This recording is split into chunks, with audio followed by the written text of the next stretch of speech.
Hello and welcome to episode 7 of the Explorer Time series.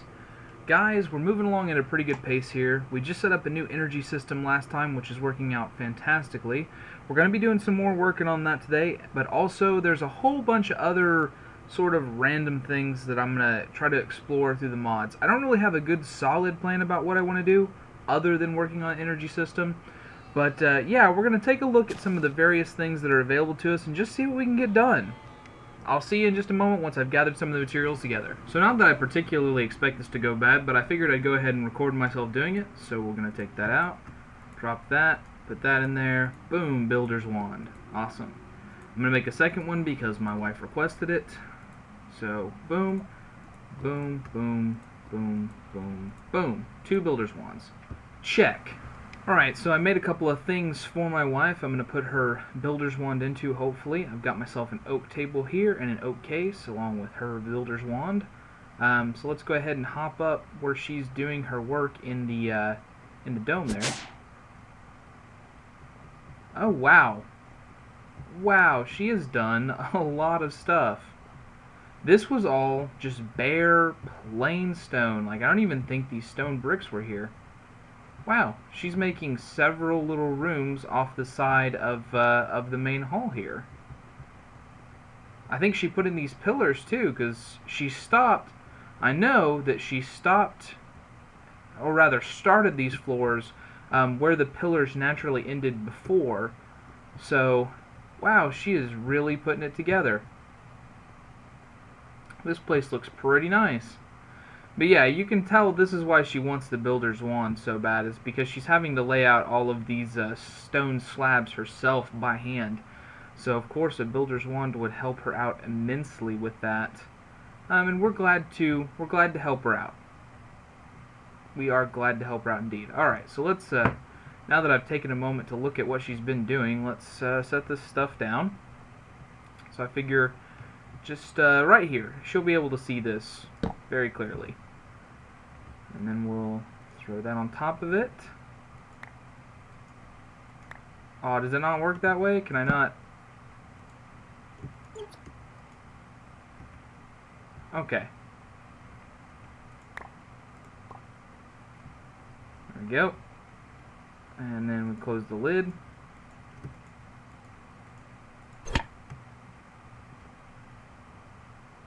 And then what happens if I break this, I wonder? Can I even break it? I'm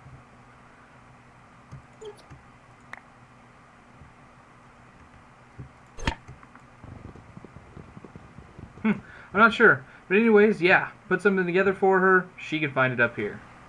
Alright, so we're going to do a little bit of cosmetic type stuff now. If we take a look back up, the wife here, she decided that she was going to close off the glass and just make that like a full floor, as it were, with the elevators here that are eventually going to be colored blue. So if we hop up there, we can see that this is sort of the design style that she's gone with. And see, I kind of want to help her out with it, but in a different way. I don't want to work up here. This seems kind of boring to me. So what I'm going to do is I'm going to work underneath it. If we take a look here in any eye, you can see there's a block that's called a sky block. It's from the Open Blocks mod. Now, the normal sky block, if you apply a redstone signal to it, then it will change the way that it looks to the night sky. But you can also make an inverted sky block by just making a sky block with a redstone torch, and that is used to make it just look like sky all the time. So much like other fantastical castles that have been done before, I figured that if I did these and then turned them into inverted sky blocks, then I could cover the floor that she was putting together to make it look like the night sky in here. Now the elevator, I've tested it, it'll go through one block. So if she's putting all the elevators here, should not be a big deal for us to go ahead and make the sky blocks and then put them up there. So then I would need the redstone torches. which I'll need more of those. Let's grab another stack. Oh, I'm out of sticks. Oh, well, I think that's enough still. And then we will put them together here to get the inverted sky blocks. Yep, that was enough. Good, good, good. So now we've got inverted sky blocks. So let's put a few of them up and see what it looks like. So obviously I'm not going to leave it here, but I'm just going to put it here just so we can take a little bit of a gander at it, what it looks like. So, and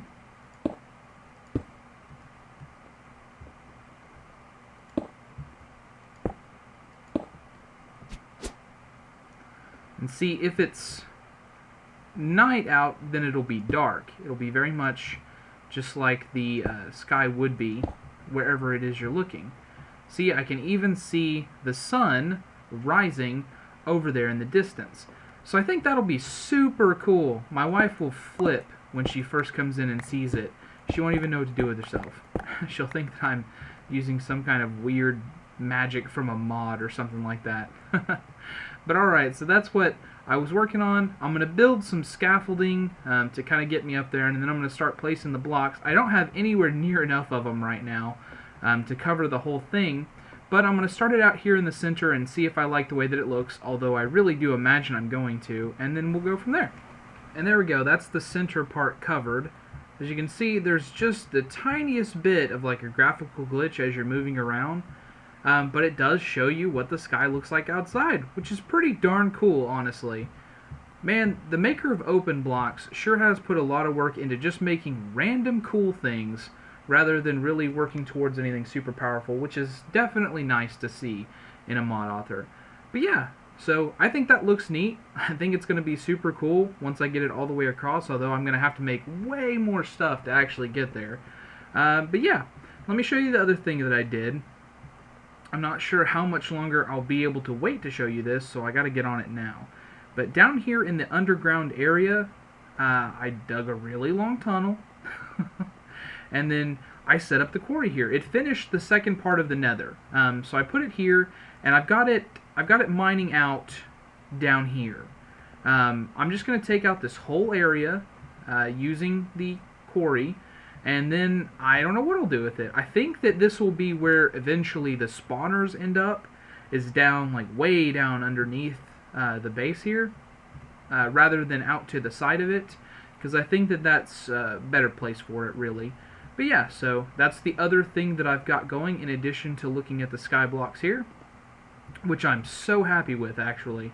Very, very happy with. Alright, I finished the project I was working on, guys.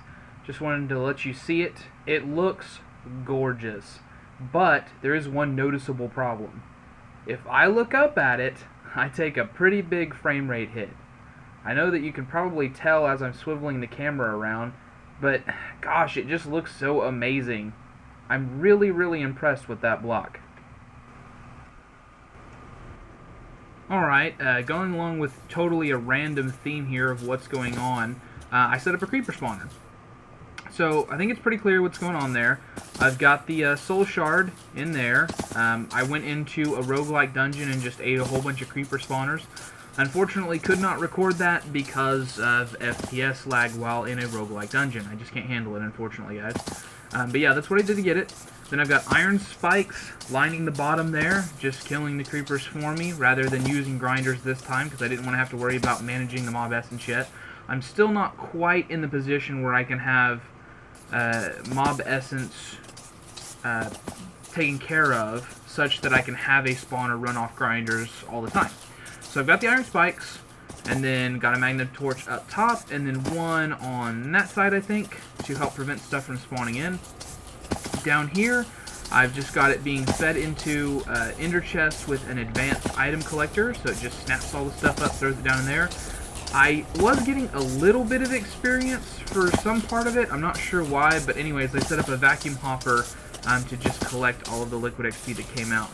And then of course the whole thing is chunk loaded.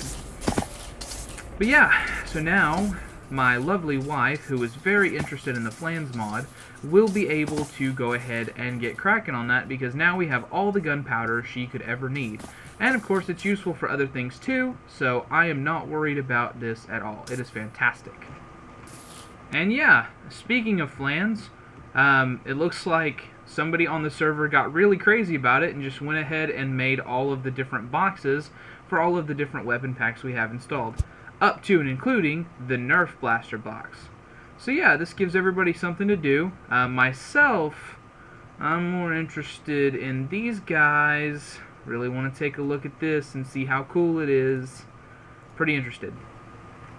Alright, it's been a little bit since my last cut, but I just thought that I would show you a bit of a progress update here. I went ahead and put in a capacitor bank here to kind of shuffle power around off of these and store a little bit of it as backup. But then I also put in a tesseract. I've got 3 or 4 others that are operating in various points in the base. But yeah, so the capacitor banks changed since the last time I was using them. I guess there was an update to the mod, but now there's several different levels to it.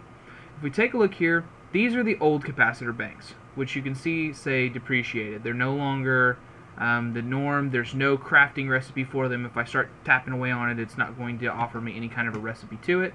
Then there's the creative one, of course, but then there's the basic capacitor bank, which if we look at the recipe for it, you have basic capacitors, block of redstone, and some iron ingots. Nothing too special there. Very easy to make, but only stores 1,000,000 RF per block, which is 1/5 of what the normal old capacitor bank used to do.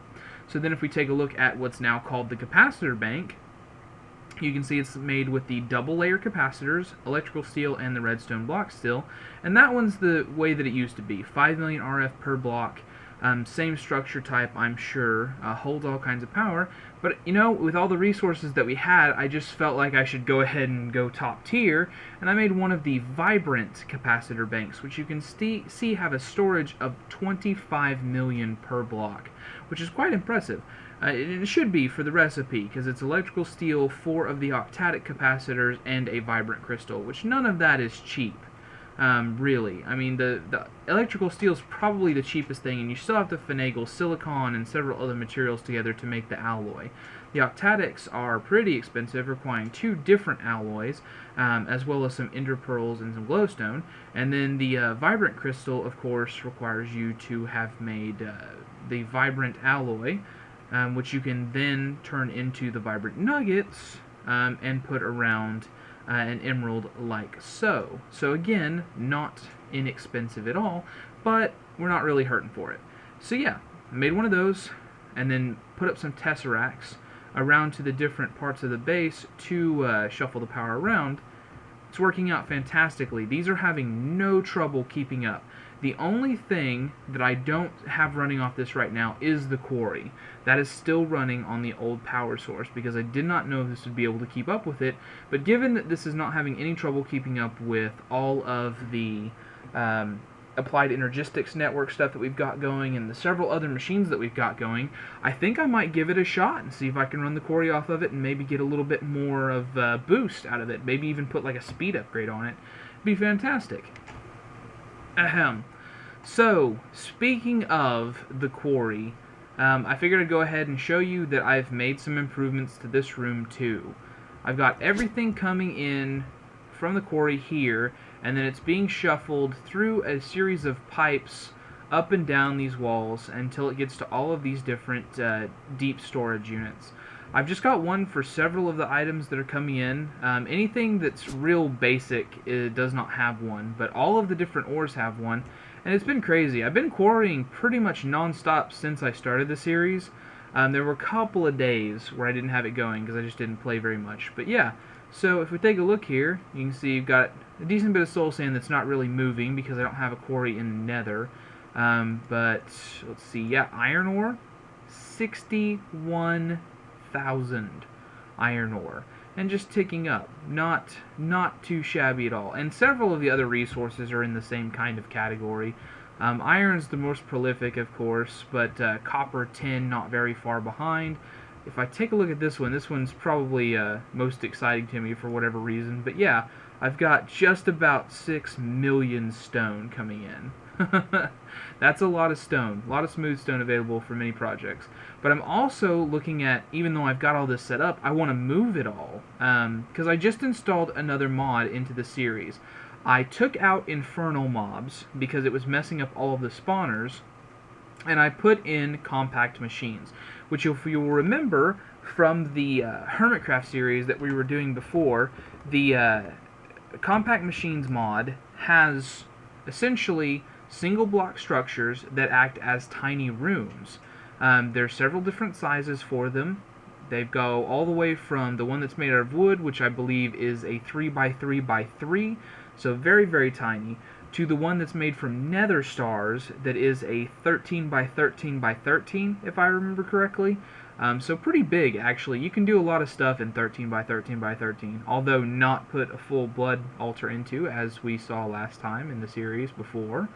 And then you use this here to get inside of each of the blocks that you put down, and if you right click on these with a nether star when they are already out in the world, then they are persistent and hold their contents, and you can pick them up and put them back down however you want to.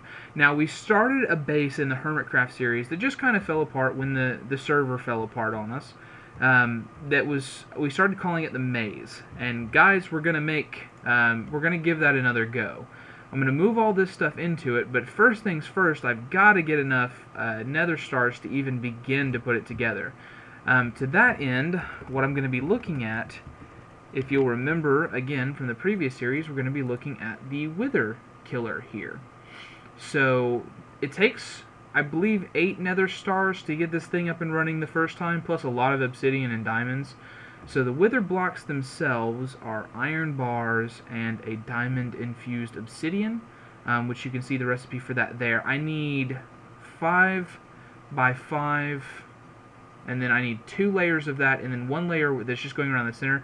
So I think it's around 70-something blocks of this in order to get enough for the wither killer to be made, the multi-block structure that makes it. So again, nothing to sneeze at.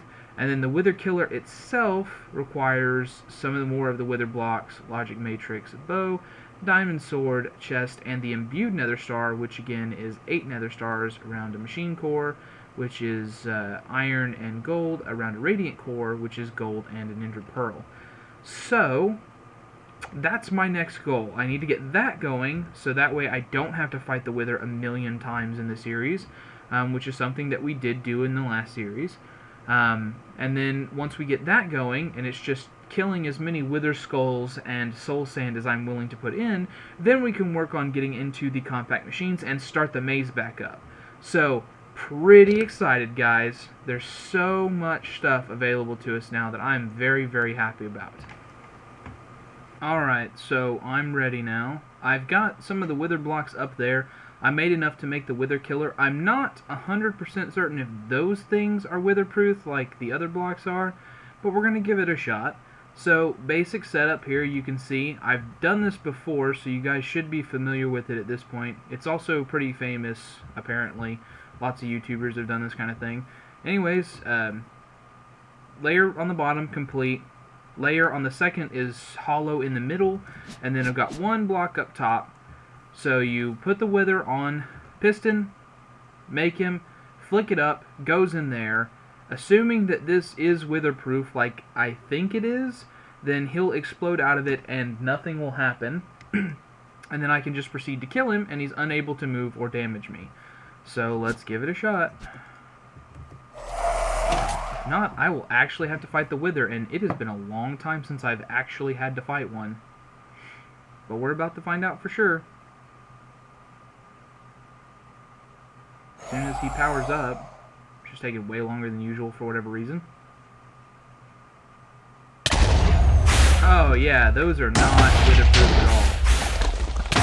That's a lot of resources. Oh well.